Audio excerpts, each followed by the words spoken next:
여러분 혹시 신앙생활 하시면서 하나님께서 정말로 나와 함께 하시는 게 맞는 걸까? 이런 의심이 들었던 적이 있으십니까? 우리가 신앙생활 하다 보면 수시로 이런 마음이 들 때가 있습니다. 저는 잘못됐다고 말하고 싶지 않습니다. 왜냐하면 우리는 늘 염려 속에 살아가기 때문이죠. 하나님을 믿는다고 신뢰한다고 고백하지만 불안함을 감출 수 없는 것이 현실인 것 같습니다. 이럴 때마다 우리는 하나님이 정말로 나와 함께 하시는 것이 맞을까? 이런 질문을 하게 되는 것이죠. 1755년 11월 1일 포르투갈 수도 리스본에 규모 8.5에서 9.0으로 추정되는 대지진과 쓰나미와 대화재가 덮쳤습니다. 마침 그날은요, 가톨릭의 축일이라고 할 수 있는 올 세인츠 데이였습니다. 모든 성인을 기리는 날 아침이었는데요. 수많은 경건한 신도들이 미사를 드리기 위해서 성당과 교회에 몰려들었습니다. 그런데 다 무너졌던 것이죠. 수만 명의 무고한 사람들이 목숨을 잃었습니다. 하지만 정작 도심 언덕 높은 그곳에 자리 잡고 있었던 홍등가 집창촌이었는데요. 그 지역만 이 지진과 쓰나미를 비껴간 겁니다. 이 지독한 역사를 보면서 당시 유럽의 지성인이었던 철학자 볼테르 등 많은 기독교 전통적 신앙을 가진 그런 사람들이 이 신정론에 전면적인 의문을 제기했던 것이죠. 하나님이 정말 살아계시고 선하시다면 왜 기도하는 성도들이 모인 성당은 무너뜨리고 죄악으로 가득 찬 저 홍등가는 살려두셨는가? 품 안에서 죽어간 어린아이들이 도대체 무슨 죄를 지었단 말인가? 하면서 큰 충격을 받았다고 합니다. 물론 이 사건을 두고 죄에 대한 하나님의 심판에 대해서 인과응보식의 쉬운 대답을 해서도 안 되겠지만 가장 먼저 들었던 생각은 하나님이 정말 살아계시고 선하시다면 왜 기도하는 사람들을 죽게 하셨는가라는 질문입니다. 이것을 신정론이라고 합니다. 신정론이란 뭐냐면 간단히 말씀드리면 하나님이 정말 계시다면 이럴 수 있는가라는 질문입니다. 여러분 어떻게 생각하십니까? 하나님이 살아계시다면 나에게 어떠한 불이익도 생겨서는 안 되는 걸까요? 나는 어떠한 고난도 당해서는 안 되는 걸까요? 나는 아무 문제 없이 항상 형통의 삶을 살아야 하는 걸까요? 어쩌면 이런 질문들은 우리의 희망사항일지도 모르겠다는 생각을 해보았습니다. 사실 우리가 구하는 것들은요, 전부 다 형통함과 관계가 있기 때문입니다. 뭐든지 다 잘 됐으면 좋겠습니다. 뭐든지 다 잘 풀렸으면 좋겠습니다. 기가 막히게 딱 맞아 떨어지는 일들이 생겼으면 좋겠고요. 하는 일마다 승승장구했으면 좋겠습니다. 그런데 현실은요, 그렇지 않습니다. 우리가 아무리 구해도 하나님은 정말 살아 계시는 건지 의심이 들 때가 많다는 것이죠. 그리고 우리의 마음을 더 먹먹하게 만드는 것은요, 예수를 믿지 않아도 나보다 더 잘 되고 더 잘 나가고 형통하게 사는 사람들이 많다는 겁니다. 그래서 때로는 삶의 고난 속에서 우리는 하나님이 안 계신 것 같다는 그런 생각이 든다는 말이죠. 또 한 가지 불안한 것은 하나님이 안 계신 것 같다는 그 고백을 하면 왠지 하나님이 정말로 나를 미워하셔서 아무것도 이루어주시지 않을 것 같다는 것입니다. 그래서 우리가 입으로는 고백을 하지만, 내가 믿는다고 고백은 하지만 그것이 정말로 하나님을 신뢰함으로 고백을 하는 것인지, 행여라도 하나님이 나를 떠나시면 안 될까 봐 그냥 둘러대는 것인지 나도 내가 헷갈릴 때가 있는 것 같습니다. 어쩌면 요셉에게도 이런 마음이 있지 않았을까요? 사실 성경이 이에 대해서 언급하지 않습니다. 하지만 요셉의 인생을 보면 이런 마음이 충분히 들지 않았을까 생각을 해봅니다. 오늘 1절에 보시면 그 후에라는 단어로 시작을 하고 있습니다. 요셉이 감옥에 갇힌 후를 말하는데요, 사실 이 두 단어에는요 10년이 넘는 세월이 들어있다고 할 수 있습니다. 여러분 요셉의 나이를 좀 계산을 해보겠습니다. 37장 2절에 보시면 17세 청년으로 기록을 하고 있습니다. 41장 46절에서 보시면 요셉이 30세에 애굽의 총리가 됩니다. 13년의 세월이 흐르죠.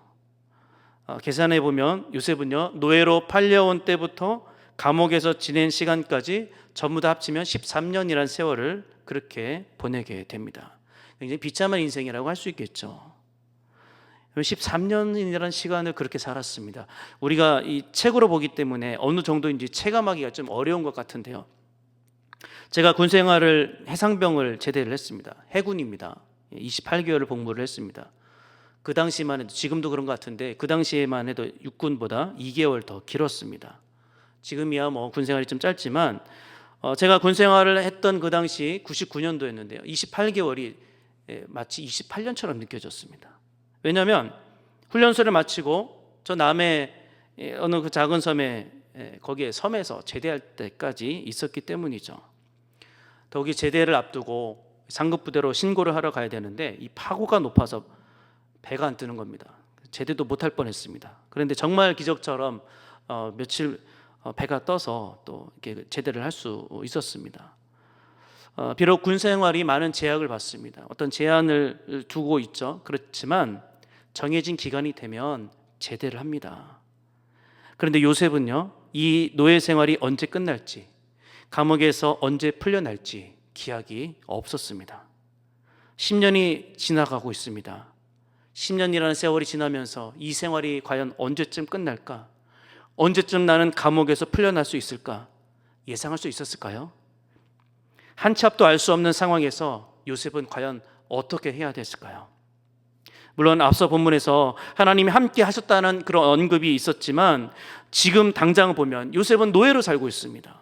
억울하게 감옥에 갇혀버린 이 현재 상황 속에서 정말 요셉은 하나님이 함께 하신다는 것을 알았을까요? 지켜보는 사람은 그렇게 알았을지라도요, 본인이 정말 그것을 알았냐라는 것입니다. 군대에 가 있는 사람은요, 하루가 1년 같습니다. 그런데 밖에 있는 사람들은요, 1년이 하루 같습니다. 그래서 가끔씩 휴가 나온 군인들 보고서 너 왜 또 휴가 나왔어? 그러면 그 군인 굉장히 섭섭해합니다. 군복무를 하고 있는 사람과 일반인이 느끼는 그 감정이 똑같을 수 없는 것이죠. 저는 요셉도 그렇지 않았을까 생각을 하는 겁니다. 그런데 어느 날 이 새로운 사람이 감옥에 들어오게 된 것이죠. 모두 요직에 있는 사람들이었습니다. 하나는 술 맡은 관원장이었고요, 또 하나는 떡 굽는 관원장이었습니다.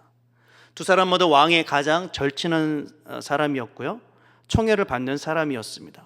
정치적으로도 굉장히 영향력이 있는 사람이었고 왕에게 가장 가까이 갈 수 있는 사람이었습니다. 성경은 이들이 무슨 죄를 지었는지 말하고 있지 않습니다. 단지 죄를 지어서 감옥에 갇혔다고만 설명하고 있습니다. 그래서 생각을 해보면 이 사람들은 죄를 지어서 감옥에 갇혔다, 우리가 충분히 이해가 되죠. 그럼 요셉은요, 무슨 죄를 지었습니까? 아무런 죄도 없는데 갇혀 있습니다. 감옥은 죄를 지은 사람이 가는 곳이죠. 그런데 요셉은요, 억울하게 옥살이를 하고 있는 것이죠. 자, 이쯤 되면 어떻게 하겠습니까? 우리가 상소라도 하겠죠. 항소라도 하겠죠. 누명을 벗으려고 열심히 발버둥 치겠죠. 그런데 요셉은 그렇게 하지 않았습니다. 4절 보겠습니다. 친위 대장이 요셉에게 그들을 수종들게 하며 요셉이 그들을 섬겼더라. 그들이 갇힌 지 여러 날이라. 요셉은요, 항소도 할 법한데 평소에 하던 대로 자신에게 주어진 일을 묵묵하게 수행하고 있습니다. 4절에 친위 대장의 이름이 언급되진 않았지만 요셉이 옥에 갇힌 지 얼마 되지 않은 시점에서 두 관원장이 감옥에 들어왔기 때문에 아마도 보디발이었을 것이다 추정하고 있습니다. 만약에 보디발이 직접 두 관원장을 돌봐라 이렇게 지시한 것이었다면 여전히 요셉에 대한 신뢰가 변하지 않았구나라는 것을 우리가 알 수 있습니다. 그리고 시간이 꽤 흘렀습니다. 요셉은 여전히 자신의 임무를 수행하고 있었을 것입니다. 시간이 10년이 넘는데요, 수년 동안 감옥에서 생활을 하고 있는데 아무런 변화가 없어요. 유일하게 바뀐 것이라고는 관원장을 수종들은 일일 뿐이었습니다. 그런데 특별한 일이 일어나죠. 두 관원장이 같은 날 특이한 꿈을 꾸게 됩니다. 동시에 꿈을 꾸게 되는데요, 이 꿈이 범상치 않다는 것을 의미하는 겁니다. 두 사람들이 자신들의 꿈을 서로 나누었던 것 같습니다. 서로 내용이 다른데 각각 근심의 빛을 띠고 있습니다. 요셉이 아침에 들어가서 얼굴을 보니까 근심이 있어 보이는 거죠. 그리고 무슨 일인지를 묻습니다. 두 사람이 대답을 합니다. 8절이죠. 그들이 그에게 이르되 우리가 꿈을 꾸었으나 이를 해석할 자가 없도다. 요셉이 그들에게 이르되 해석은 하나님께 있지 아니하니까 청하건대 내게 이르소서. 이 당시 문화가 뭐였냐면 애굽에서요, 어떤 이상한 이런 꿈을 꾸면 전문 해몽가를 찾아가서 해석을 듣습니다. 근데 지금 이 사람도 옥중에 갇혀 있었기 때문에 그렇게 할 수 없는 상황이죠. 그러니까 얼마나 마음이 불안하겠습니까? 안절부절했던 것 같습니다. 참고로 구약에서 꿈은요, 하나님의 계시를 나타내는 중요한 수단 중에 하나입니다. 특별히 요셉 이야기에서는요, 굉장히 중요한 역할을 합니다. 세 가지 꿈이 나옵니다. 이 세 가지 꿈이 서로 짝을 이루고 있습니다. 하나는 37장에 요셉이 꾸었던 두 가지 꿈이 있고요, 또 하나는 오늘 본문의 두 관원장의 꿈이 있고요, 마지막 하나는 바로가 꾸었던 두 개의 꿈입니다. 꿈 이야기가 의미하는 게 뭐냐면 하나님께서 이 꿈들을 통해서 인간의 운명을 손에 쥐고 있다, 이걸 알려주시는 것이죠. 요셉이 이 꿈을 해석할 수 있는 방법을 알려줍니다. 8절 다시 한번 보시면 이렇게 이야기하죠. 해석은 하나님께 있지 아니하니까 청하건대 내게 이르소서. 아마도 요셉은요, 이 꿈이 하나님께로부터 왔다고 생각한 것 같습니다. 저는 이 장면을 보면서 요셉이 어쩌면 이렇게 침착할 수 있었을까 하는 생각이 들었습니다. 감옥에서 어떠한 항변도 하지 않고요, 그냥 시키는 일만 고지고대로 그렇게 지내면서 어떻게 이렇게 침착할 수 있을까? 10년이 넘는 그 세월 동안 억울한 노예 생활과 그 감옥 생활을 되돌아본다면 그런 생활 가운데 하나님이란 단어를 과연 떠올릴 수 있었을까? 내가 버림받은 건 아닐까? 자신이 버림받았다고 생각하지 않았을까요? 아무런 희망 없는 삶이라고 여기지 않았을까요? 형들에게 버림받고 타국에 팔려와서 주변에 누구도 도움을 줄 수 있는 사람이 없었을 텐데, 이런 상황에서 오히려 자신이 수종드는 그 사람들의 안색을 살피고 그들을 걱정하고 하나님이라면 이 문제를 해결할 수 있을 것이라고 방법까지 제시하고 있습니다. 여러분, 저라면 사실 버티기 힘들었을 것 같습니다. 아마도 여기 계신 누군가는 지금도 그렇게 살고 있지 않으신가요? 누구에게도 도움을 청할 수도 없고 아무도 내 이야기를 믿어주지도 않고 속에서는 우라통이 터지고 억울함이 계속되는 삶 가운데 하루하루 살아가는 게 무슨 의미가 있을까? 삶의 회의가 들지 않습니까? 사람이 지치면 포기하고 싶은 게 인지상정 아니겠습니까? 하루가 지옥처럼 느껴지고 아무런 낙이 없다고 느껴지고 하나님을 믿는다고 해왔던 나의 신앙은 어느새 하나님과 멀어져 있고 원망과 불평만 쏟아내고 있는 것은 아니냐 말이죠. 그럴 때 우리는 하나님 정말 살아계신 게 맞을까? 하나님이 나와 함께 하시는 게 맞을까? 의심이 든단 말입니다. SNS에서 어느 목사님의 이야기를 잠깐 보게 되었습니다. 신학교에 입학하고 나서 노숙인과 장애인들을 섬기는 그 비전을 주셔서 지하철역에서 노숙인들의 식사를 챙겨주고 그분들의 손을 잡고 기도를 해주었다고 합니다. 하나님의 일이라면 물불을 가리지 않고 열심히 봉사하고 기도했다고 합니다. 그런데 신학교 3학년 때 등록금이 없어서 기도를 했답니다. 등록금을 달라고. 이 목사님이 가지고 있었던 그 금액으로는 전부 다 낼 수 없었고, 그래서 마침 다른 과 선배가 등록금을 못 내고 있다는 이야기를 들어서 좀 도와주겠다 해서 그 선배의 그 돈을 다 주었다고 합니다. 그 선배는 그 등록금을 다 내고 졸업을 했는데 정작 본인은 퇴학당했습니다. 등록금을 내지 못한 이유였습니다. 때마침 아버지가 사고를 쳤고요, 그로 인해서 집안은 완전히 쫄딱 망해서 이사를 가게 됩니다. 가보니 컨테이너 하나가 있더랍니다. 그게 집이었습니다. 아버지가 술을 먹고 문제를 일으키면 항상 이 목사님이 경찰서를 들락날락 하는 겁니다. 그때 이 목사님의 마음에 이런 확신이 들었다고 합니다. 아, 하나님이 나를 버리셨구나. 그럼에도 불구하고 목사님은요, 바보같이 교회로 갔대요. 의지할 사람이 하나도 없었다고 합니다. 하루는 집에 가는 길에 구급차가 지나가는 것을 보았다고 합니다. 자기 옆을 지나치는 구급차를 보면서 동네에서 누가 다친 줄로 알았다고 합니다. 그리고 집에 도착했는데 술에 취한 아버지가 멍하게 누워 있는 겁니다.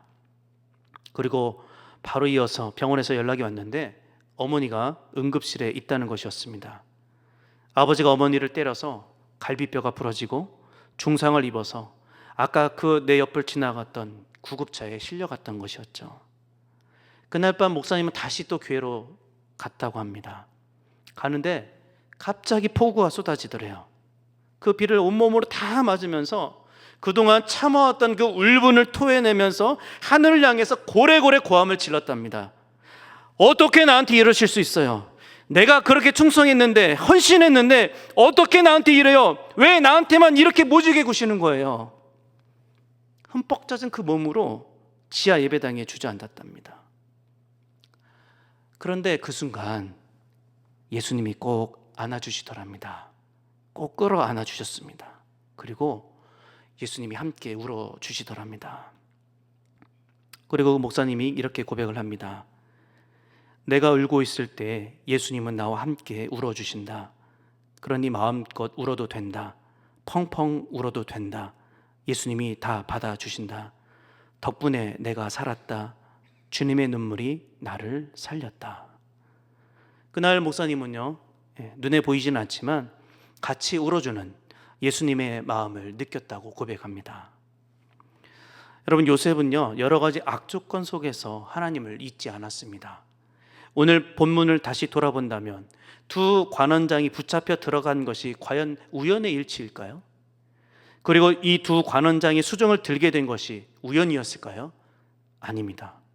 하나님께서 두 관원장을 보내주신 겁니다. 우리가 뒤에 가서 또 보겠지만 이 두 관원장은요, 요셉이 감옥을 빠져나오게 되는데 징검다리 역할을 하게 되죠. 여러분, 하나님이 보이지 않는다고 해서 일하지 않는 게 아닙니다. 요셉은 그것을 알았을 겁니다. 자신의 처지를 비관하지 않고 보이지는 않지만 살아계신 하나님을 기억하고 찾았던 것이죠. 그리고 하나님의 때를 기다리면서 묵묵히 할 일을 했던 겁니다. 이런 성실함이 훗날 총리로 임명되었을 때도 인정받을 수 있었던 밑거름이 되지 않았을까요? 때로는 우리의 삶 가운데 이해되지 않는 일들이 일어날 때가 있습니다. 그리고 그런 일들이 일어나지 않기를 바라는 게 우리의 간절한 소망이기도 합니다. 솔직히 우리의 바람은요, 사업이 잘 됐으면 좋겠고요, 아프지 않고 장수하면 좋겠고요, 자녀들이 남부럽지 않게 성장했으면 좋겠고요, 많은 부와 명예도 쌓았으면 좋겠습니다. 그런데 이 모든 것이 내 마음대로 되지 않는단 말이죠. 잘 되던 것도 한순간에 물거품처럼 사라지기도 합니다. 또 애초부터 이런 것들하고는 상관없는 삶을 사는 사람도 있습니다. 나는 요셉처럼 특별한 사람도 아니고 뛰어난 신앙을 가진 것도 아닌데 하나님은 왜 나에게 이러한 고난과 어려움을 주시냐는 것이죠. 그래서 우리가 흔히 이렇게 고백하는 말 있지 않습니까? 하나님, 굳이 나 아니어도 되지 않습니까? 나같이 보잘것없는 사람한테 왜 그러시는 겁니까? 하나님, 제가 헌신했잖아요. 그런데 제가 왜 이런 일을 겪어야 되는 겁니까? 내가 뭘 잘못했어요, 하나님? 정말 하나님 나와 함께 하시는 게 맞아요? 우리가 삶의 현장에서 이런 질문과 부딪히는 경우가 너무나 많다는 말입니다. 하나님, 왜 그러시는 걸까요? 고난이 복이라고요? 아니요, 우리에게는 감당할 수 없는 커다란 짐 같습니다. 눈물밖에 나지 않습니다. 하나님, 정말 왜 그렇게 하시는 걸까요? 저도 잘 모르겠습니다. 왜 고난을 주시는지, 왜 조롱거리가 되게 하시는지, 왜 그런 답답한 상황을 겪게 하시는지 저도 잘 모르겠습니다. 하지만 한 가지 확실한 것은요, 그런 상황 속에서도 하나님은 나와 여전히 함께 하신다는 것입니다. 하나님이 행하시는 일을 우리의 이상으로 판단할 수 없습니다.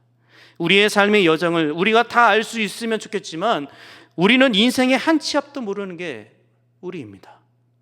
그래서 우리는 하나님의 도우심이 필요한 거고요, 하나님의 인도하심이 필요한 겁니다. 하나님께서 가라고 하면 가는 거고요, 멈추라고 하면 멈추는 겁니다. 왜요? 하나님의 선하심은 변하지 않기 때문에 그렇습니다. 오늘 목사님이 이런 말을 하시더라고요. 만약에 인생의 문제에 있어서 모든 답을 다 알고 있다면 나 하나님 안 믿을 것 같다. 만약에 내가 다 알고 있다면 내가 하나님이 된다. 그러면 나는 하나님이 필요 없어도 될 것 같다. 여러분, 우리가 기억해야 될 것은요, 하나님은 항상 선하시다는 것입니다. 하나님의 선하심은 변하지 않습니다. 이 세상이 우리의 생각과 반대로 가는 것처럼 보여도 우리가 하나님의 그 선하심을 기억한다면 어떠한 상황에서도 흔들리지 않을 것입니다. 사랑하는 성도 여러분, 고난 중에도 우리가 견딜 수 있는 것은 하나님이 나와 함께 하시기 때문입니다. 중요한 것은요, 이것을 잊지 말아야 되겠습니다. 기억해야 되겠습니다. 우리 다 같이 시편 62편 1절 2절 말씀 합독하고 말씀을 마치도록 하겠습니다.